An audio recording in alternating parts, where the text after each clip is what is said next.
That quote is often used by believers to suggest that science somehow circles back to God. But what's really happening in the world right now tells a very different story. Across countries, cultures, and generations, fewer people are holding on to religious belief, and more people are openly identifying with no religion at all. This shift isn't small. It's one of the biggest cultural changes of our time. Surveys in Europe, North America, East Asia, and even parts of Africa and Latin America are showing the same pattern. People are moving away from faith, and the younger the generation, the more pronounced it becomes. So why is this happening? Why are so many people letting go of something that dominated human civilization for thousands of years? There isn't just one answer. The rise of atheism is shaped by many forces: education, technology, access to information, cultural changes, politics, and even psychology. And each of these forces tells a piece of the bigger story. Let's start with something simple but powerful: information. For most of human history, information about religion was controlled by religious institutions. Scriptures were copied by hand, guarded in temples and monasteries, interpreted only by priests or scholars. Ordinary people didn't have the means to question or compare different beliefs, but with literacy, printing, and eventually mass media, that monopoly weakened. And now, with the internet, it's broken entirely. Anyone with a smartphone can read the Bible, the Quran, the Bhagavad Gita. They can compare different translations, see contradictions, look up critiques, and find communities of people who ask the same questions. This access alone is enough to unravel the aura of mystery that religion depended on. Once you can see that every religion has competing claims, and once you realize that they all can't be true at the same time, it becomes easier to consider the possibility that none of them are. Another huge factor is science and technology. The more we understand about the universe, the less room there is for supernatural explanations. Diseases that were once blamed on demons or curses are now treated with medicine. Natural disasters once thought to be punishments from the gods are explained by weather patterns, tectonic shifts, and climate. The progress of knowledge doesn't just fill in gaps. It shifts the way people think about reality itself. And this isn't just about what we know, it's also about how we think.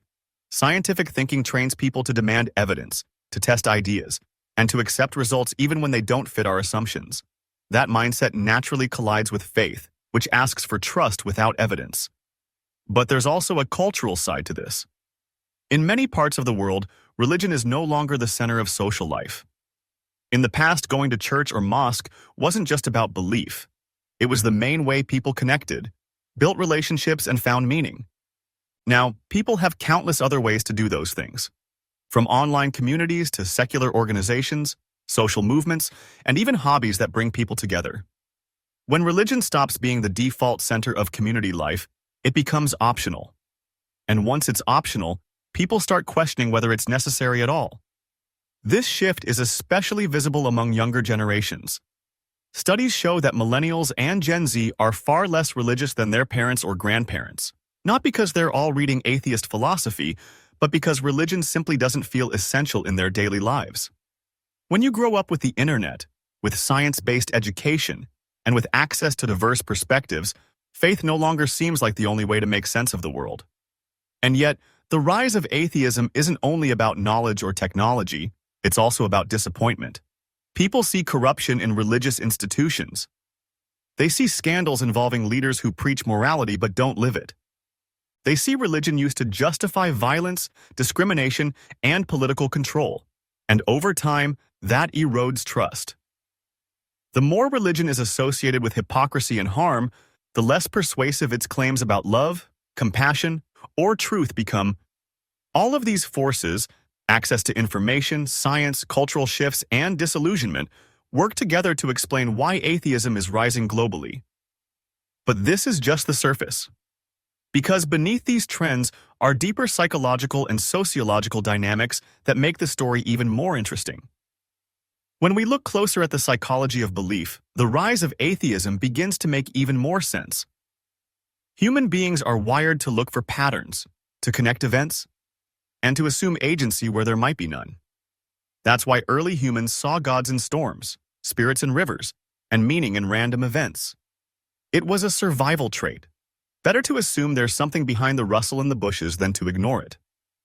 But modern life doesn't require that same instinct in the same way. Today, we don't need to assume lightning is Zeus throwing bolts, because we know how electricity and storms work. We don't need to pray for crops to grow because agricultural science and technology provide reliable answers. That old pattern-seeking instinct is still there, but culture now teaches us other ways to handle uncertainty. And here's something fascinating. Research in psychology shows that the less insecure people feel in daily life, the less likely they are to cling to religion. When people live in societies with strong safety nets, stable governments, good healthcare, and access to education, they're much less likely to rely on supernatural beliefs. In contrast, in places with poverty, instability, or violence, religion tends to remain strong because it provides a sense of hope, structure, and comfort. That's one reason atheism has been rising most quickly in developed countries. Europe, Japan, Australia, Canada, places where survival doesn't depend on appealing to divine help. In those contexts, religion starts to look less like a necessity and more like an optional belief system. But what's interesting is that even in highly religious societies, cracks are forming. In the United States, for example, religion was woven deeply into national identity for centuries. Yet surveys now show that nearly a third of adults identify as having no religion. The trend is sharpest among young people, but it's visible across all age groups. Part of that shift comes from exposure to diversity. When you live in a small, isolated community where everyone shares the same faith, it feels obvious that your religion must be true. But when you live in a diverse, interconnected world, you meet people with completely different beliefs who are just as confident as you. That raises a powerful question. If billions of people believe things that contradict each other, why assume any of them have the truth? Technology accelerates this. A century ago, most people might never hear the details of another religion. Today, you can watch a debate between a Christian, a Muslim, a Hindu, and a Buddhist in a single afternoon on YouTube. That exposure makes it much harder to hold on to the idea that one tradition has a monopoly on truth. And then there's the moral dimension. Religions often claim to be the foundation of morality, but modern societies are proving otherwise. Rates of crime, violence, and corruption don't necessarily drop in religious countries. In fact, some of the most secular societies in the world, like the Nordic countries, consistently rank highest in measures of safety, happiness, equality, and overall quality of life. That evidence quietly undermines the claim that we need religion to be good. Even more, people are noticing the ways religion sometimes obstructs moral progress. Whether it's opposition to LGBTQ+ rights, the subjugation of women, or the resistance to scientific research like stem cell studies, faith-based institutions are often seen as standing in the way rather than leading forward. That clash between modern values and ancient rules makes religion less appealing to people who prioritize fairness, equality, and human rights. And there's another subtle but important factor: identity. In many places, not being religious used to mean being an outsider, someone who risked social rejection. But today, more and more people openly identify as non-religious, which reduces the stigma for others to follow. The more visible atheism and secular living become, the more normal they appear. It's a self-reinforcing cycle. Each person who steps away from faith makes it easier for the next one. So, on one side, you have psychological shifts. Less need for supernatural explanations, less insecurity about survival.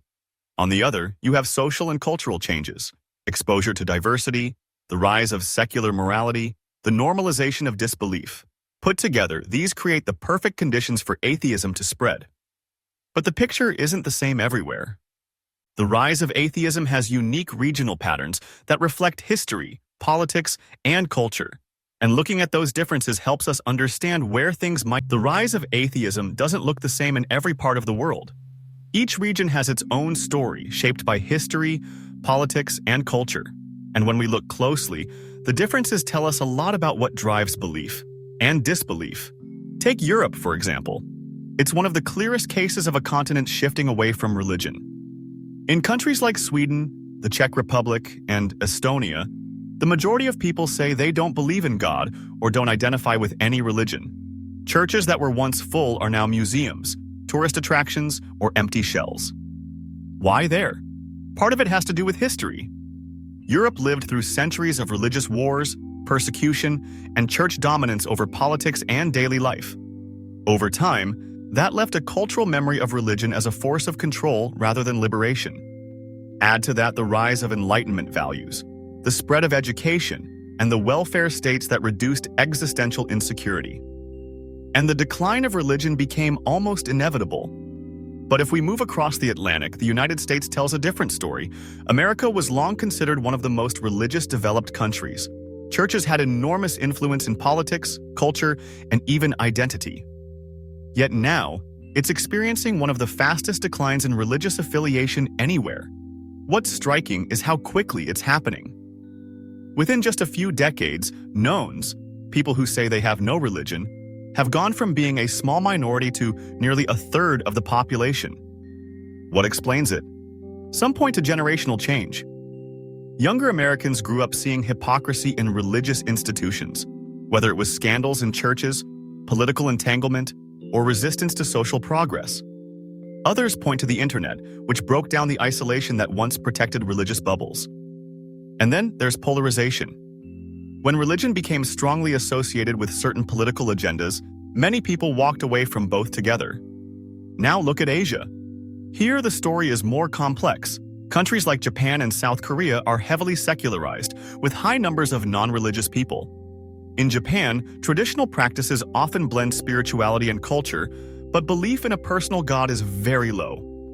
Modernization, war, and cultural shifts made religion less central to identity there. In China, the situation is unique. The state officially promotes atheism, and while traditional beliefs and practices continue in private, institutional religion has been heavily restricted. That means the rise of atheism there is partly political, but also cultural. Urbanization, education, and scientific advancement make religious belief less dominant in daily life. Contrast that with India, where religion remains deeply woven into identity and politics. But even there, surveys show a growing number of people who call themselves non-religious, especially in urban centers. As education expands and young people gain exposure to the wider world through technology, cracks in religious certainty are starting to appear. The Middle East and North Africa present perhaps the most striking case. These are regions where religion has long been not just a matter of faith, but law, culture, and social order. In many countries, declaring yourself an atheist is dangerous, even illegal. Yet, beneath the surface, surveys and leaked data suggest that disbelief is quietly rising. Young people connected to the internet see alternative worldviews, question traditional authority, and share their doubts in private spaces online. While the numbers aren't as high as in Europe or the US, the very fact that atheism is growing under such conditions is telling. Then there's Africa. Religion there remains very strong, with rapidly growing Christian and Muslim populations. But even here, early signs of questioning are appearing. In countries with booming youth populations, widespread internet access, and growing urbanization, conversations about faith are starting to change. It may take longer, but the same forces that erode belief elsewhere are beginning to take root. All of this shows something important. Atheism doesn't spread in just one way. In some places, it comes from prosperity and stability. In others, it comes from disillusionment with institutions. In still others, it grows quietly underground, driven by private doubt rather than public identity. The global picture isn't uniform, but the direction is clear. More and more people across cultures and continents are stepping away from religion. The reasons differ, but the trend is unmistakable. One of the strongest drivers of atheism's rise is generational change. When we look at the data, the pattern is clear. Each generation is less religious than the one before it, and that shift isn't just about people losing faith as they get older. It's about younger generations never adopting religious belief in the first place. In countries like the US, surveys show that millennials and Gen Z are far less likely to attend religious services, pray regularly, or even identify with any faith. And this isn't just a phase of youth. Studies tracking people over time show that once younger people drop religion, they almost never return. That's very different from older patterns, where people might leave church in their 20s but return once they had children. Why is this happening? Part of the answer is exposure. Growing up with the internet means growing up with access to a wide range of perspectives. In the past, someone questioning their faith might feel isolated, as if they were the only one having doubts. Now, within a few clicks, they can find entire communities of people asking the same questions. That sense of connection makes leaving religion less frightening. Technology also erodes the monopoly religion once had on answers. A child who wonders where the universe came from or why people suffer doesn't have to rely on scripture or tradition. They can watch science explain the origins of the cosmos, the evolution of life, or the psychology of human behavior. The explanations may be complex, but they're grounded in evidence. And once someone sees that natural answers exist, supernatural ones feel less convincing. Another big factor is social progress. Younger people tend to grow up in societies where issues like gender equality, LGBTQ rights, and freedom of expression are taken more seriously. When they see religious institutions resisting or condemning that progress, they often decide that religion itself is out of touch. This isn't just about politics, it's about fairness and compassion. If a faith is seen as standing against basic human dignity, people are less likely to embrace it. We can also see the generational shift in how people define morality. Older religious frameworks often claimed that without God, morality collapses, but younger people increasingly see morality as a matter of empathy, cooperation, and human well-being. They don't feel the need for divine command to tell them why cruelty is wrong or why kindness is good. That makes religious authority on ethical questions seem unnecessary. Then there's the role of education. Across the world, as education levels rise, religious belief tends to decline. It's not that education automatically makes someone an atheist, but it does equip people with critical thinking skills, scientific knowledge, and exposure to diverse ideas, all of which make unquestioned faith less likely to stick. And when young people are trained to ask questions, they're less satisfied with answers that say, just believe. Generational change also creates a feedback loop. As more young people identify as non-religious, it becomes more socially acceptable to do so. When someone grows up seeing their peers openly live without religion, it normalizes that choice. What was once stigmatized becomes just another option, and that accelerates the decline, because religion loses the social pressure that once held it in place. Of course, this shift doesn't mean religion disappears overnight. It still has deep roots, institutions, and traditions that carry forward. But the long-term trajectory is clear. Each new generation inherits less religious certainty, and that's reshaping societies in ways that go far beyond personal belief. Because when large numbers of people stop seeing religion as necessary, it changes everything. It changes politics, education, laws, and even how people think about meaning in life. That's why the rise of atheism isn't as atheism rises. It doesn't just change individual lives, it shifts the culture around us. When fewer people see religion as central, the role it plays in society naturally weakens, and we can see this happening across many parts of the world. Take politics, for example. In countries where religion once dictated laws and policies, the growing number of non-religious voices creates pressure to separate faith from government. Politicians who used to win elections by appealing to religious authority now find that strategy less effective. They have to speak to a broader audience that values evidence, fairness, and human rights over dogma. We've seen this play out in issues like marriage equality, reproductive rights, and education policy. Decades ago, religious arguments often carried enough weight to block reform. But as the influence of organized religion declines, secular reasoning gains ground. Laws begin to reflect human needs and freedoms rather than ancient rules. That doesn't happen without the growing presence of people who openly live without religion. Culture shifts in more subtle ways too. In entertainment, literature, and even casual conversations, it becomes normal to question or critique religious ideas. What was once taboo is now common. And when comedians, writers, or filmmakers explore religious themes critically, audiences no longer see it as shocking or disrespectful. They see it as fair game. That's a huge cultural change compared to just a few generations ago. The workplace is another area where atheism's rise has real effects. In many parts of the world, employees no longer feel pressured to hide their lack of belief. Workplaces adapt by removing mandatory prayers or faith-based rules, focusing instead on inclusivity and respect. This doesn't just benefit atheists. It benefits everyone because no one has to feel singled out for not following a specific faith tradition. There's also an impact on identity. For centuries, religion was a major source of community. It told people who they were and where they belonged. As more people leave religion, they're finding new forms of belonging. Some join secular organizations, some build online communities, and others simply form bonds through shared interests unrelated to faith. This shows that the need for connection is human, not religious, and it can be fulfilled in countless ways. At the same time, atheism's rise also forces religion itself to adapt. Some religious groups soften their teachings, reinterpret their scriptures, or emphasize community service instead of strict dogma. They do this because they know people are walking away and they want to hold on to them.